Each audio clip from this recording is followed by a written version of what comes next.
Hi, this is Debbie from don'tperish.com.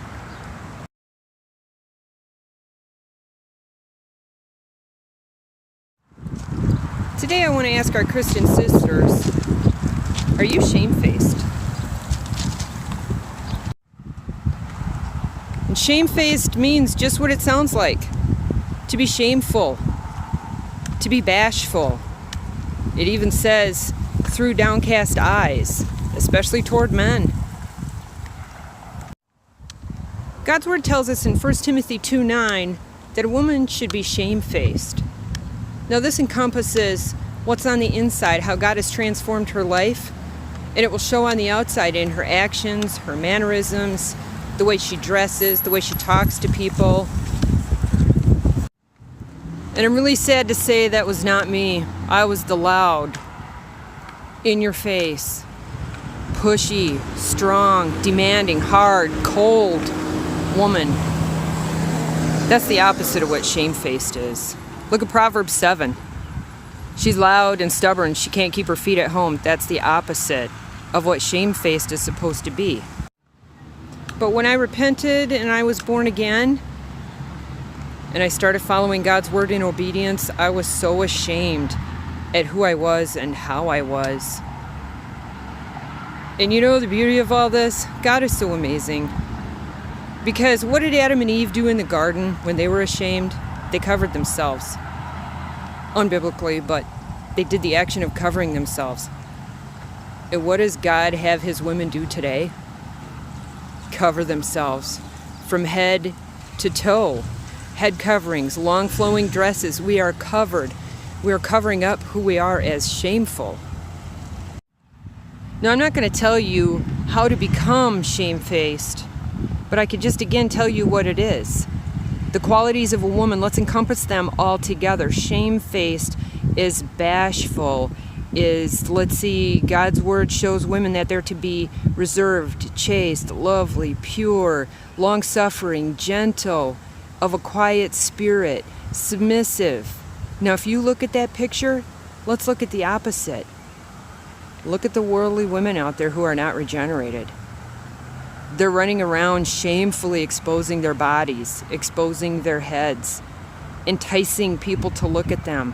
Their voices are loud, their mannerisms are loud, they're demanding, they're pushy. Those are not the qualities of a shamefaced woman. So ask yourself, how do you speak to people? How do you act with people? How are your mannerisms? Do you portray the qualities of a godly woman? Or do you need to work in this area?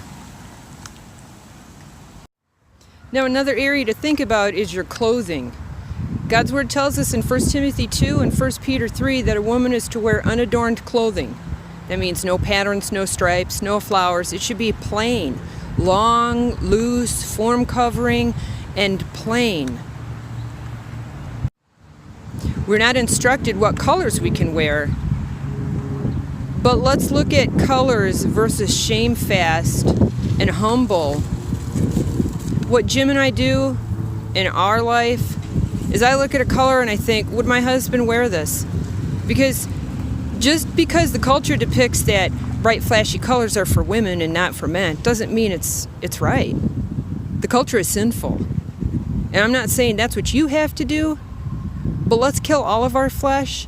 And if in doubt, always lean more toward God's side than to your flesh. I have a confession and an example for you.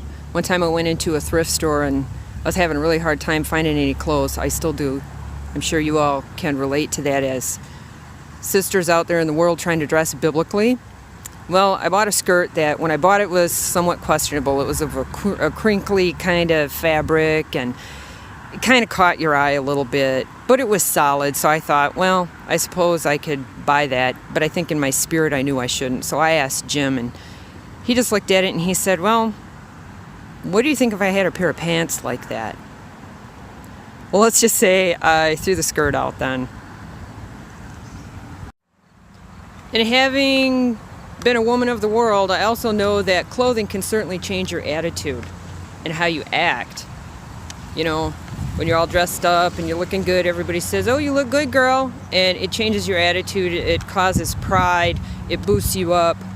But when you have on clothes that do absolutely nothing for you but cover your form, it really helps you to be shamefaced.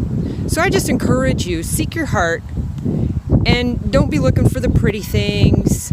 Don't be looking for anything that makes you feel good. Just buy some simple clothing, sew them if you can, and keep it in a shamefaced, simple manner. So that way when people see you, they're not taking notice of what's on the outside so much as what's on your insides. And of course, there's going to be gawkers, people who aren't used to seeing a biblically dressed woman. But that's our testimony to the world. So let's make our testimony on the outside, even without our words, which would be our clothes, be one glorifying to God. We have a lot of discernment and teaching articles on our website, don'tperish.com. You'll find a page on there called Teaching Articles. You click on that, and we've got hundreds of articles to help people and a wealth of information for women and their roles. Let us know if we can help you. Have a glorious day. God be praised.